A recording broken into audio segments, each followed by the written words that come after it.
masarap po sumayaw pag may partner, di po ba? No, kahit nung elementary nga, kahit folk dance lang yan, merong partner. Pero hindi po lagi na may partner. So, kunyari, ako, I don't have a partner. My son is the reason for my existence. Alam nyo naman po yun. But I'm okay with that. Kasi pinili ko yun eh. Kaya, I have to learn to do my dance solo. So, ikaw din. Ngayon, kung mag-isa mo lang, nawalan ka ng minamahal or iniwanan ka siguro, matuto kang sumayaw with your own beat na hindi yung naaawa ka sa sarili mo na, kawawa naman ako, nobody loves me, nobody loves me. You know, so there. I'll check other messages sa radio. Keep on sending me kasi I really cannot see.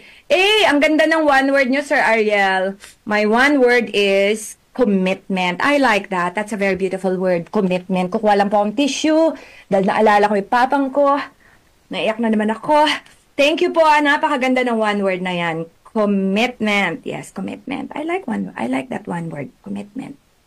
So, yun, kaibigan. Pili ka. What is your one word? What is your one word? Ang maganda pa sa dance, kung ba't ko siya pinili, is that, ito po may mga times sa buhay ko na sobra kong saya, na hindi naman po ako magaling sumayaw pero napapasayaw ako, nagsasobra kong saya. Like, nung naka-take off na si Jill, nung pauwi siya, nung naging okay na yung paper niya sa immigration, dahil nga nawala yung passport niya. You know, yes. Alam niyo yung pakaramdam, and you feel like dancing. Diba? Like, lahat ng selebrasyon nating masasaya, laging maganda ang musika, laging maganda ang tugtog, lagi ring maganda yung dance steps. Like you sway. Graduation, wala pong taong na-depress na, graduation ko. Walang ganon. Birthdays, we celebrate them. So, dance, I choose dance because, dito, minsan, hindi masasabi ng bibig mo yung saya mo, pero nasasabi ng katawan mo, di ba?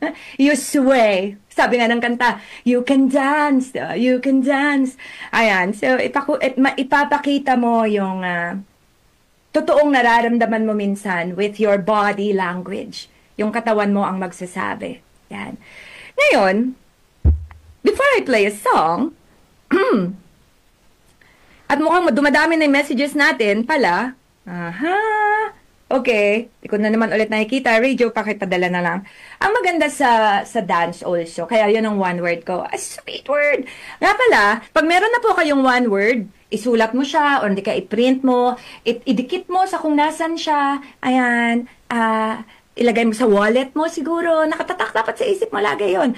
Kung hindi man, para makita mo lagi, pero kung lagi naman mong naiisip, like ka-adore, happiness, sabihin mo lang, I am happiness. So pag medyo magagalit ka na, isipin mo, I am happiness, para makabalik ka ulit sa saya mo.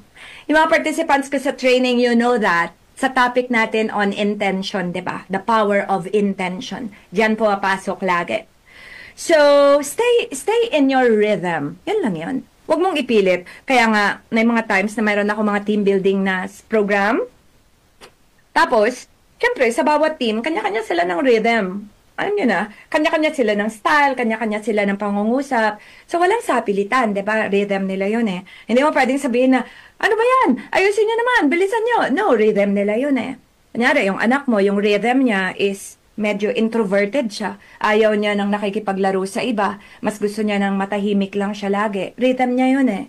We honor that. So ako din, I honor the rhythm of my dance. Hindi laging upbeat, hindi laging masaya ang aking dance.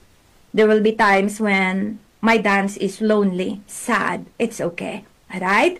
So, sana ikaw din. At ang maganda pa sa dance, yung aking one word is that, pag kinakailangan, you learn to improvise.